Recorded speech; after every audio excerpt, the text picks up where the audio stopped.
Good day, everybody, and welcome to another edition of the Military and Foreign Affairs Network. I am your host, the voice of reason. Today, we are continuing our ongoing coverage of the war between the Russian Federation and Ukraine. So today, we want to look at the pockets, the cauldrons that are and have been developing in this war over the last a few months.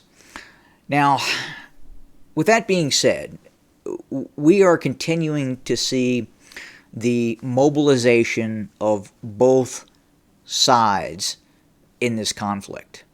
We continue to see a very large and fairly well-motivated Ukrainian military, and we also continue to see the late mobilization of Russian forces. Obviously, in looking back on this conflict, the Russians probably fully should have mobilized going into this war, and that was not the case. Now, where we're at now is a different story. We could see a Russian military, Russian ground forces, in terms of size and scope, on par with the mobilization that has occurred inside of Ukraine. Remember, the Ukrainians got an early start on mobilization, and the Russians, for all intents and purposes, were playing catch-up on mobilization.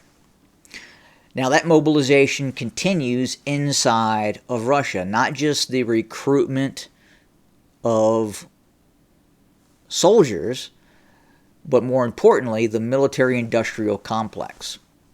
The entirety of the Russian state is now behind this conflict.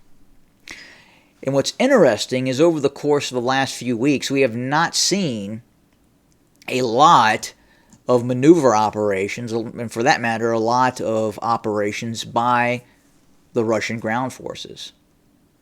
We are seeing, for the most part, the use, again, of cruise missiles, airstrikes, and limited ground operations, especially by Wagner forces in the area near Bakhmut. Now, let's have a look very quickly at these three pockets and what could happen in the not-too-distant future. So you have the first pocket down here near Avdiivka. So you essentially have a reinforced Ukrainian brigade that continues to resist Russian efforts near Avdiivka. Let's just call it two brigades. You have a Marine brigade, you have a ground force, the 53rd Mechanized Brigade, then you have other forces. You have the 70th Separate Infantry Battalion, and then you have special police units, and then probably territorial forces as well thrown into this this developing pocket.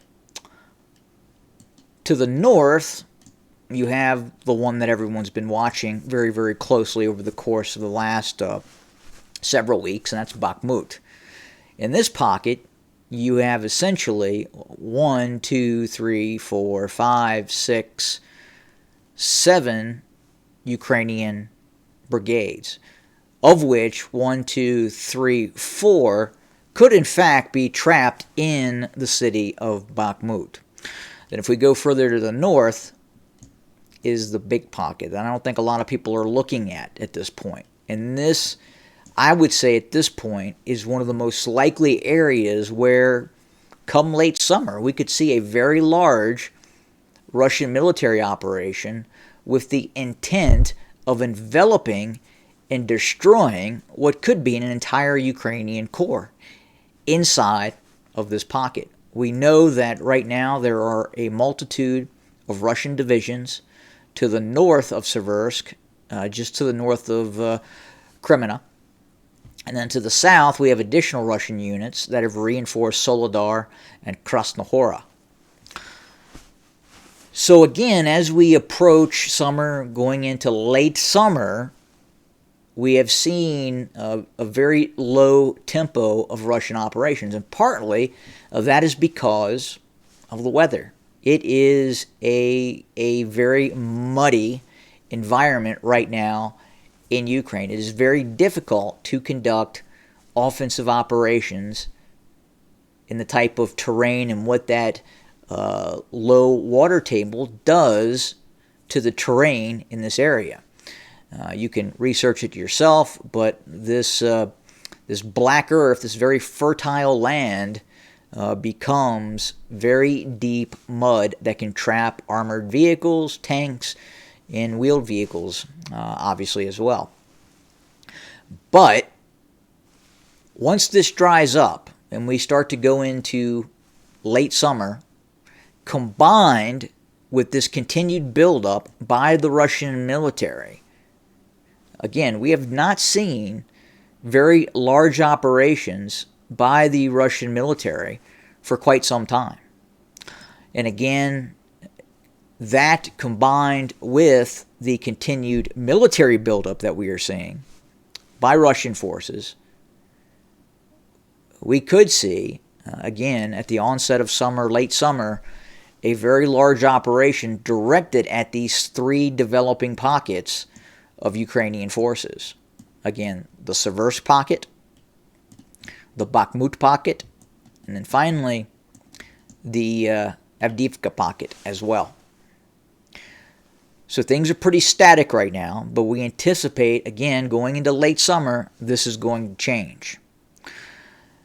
So we're going to keep an eye on the situation. We will continue to monitor. We will continue to report.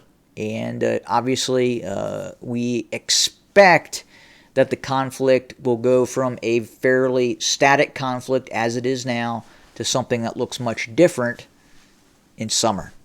So stay tuned. We'll have more very, very soon. Thank you for joining us today. Have a good day.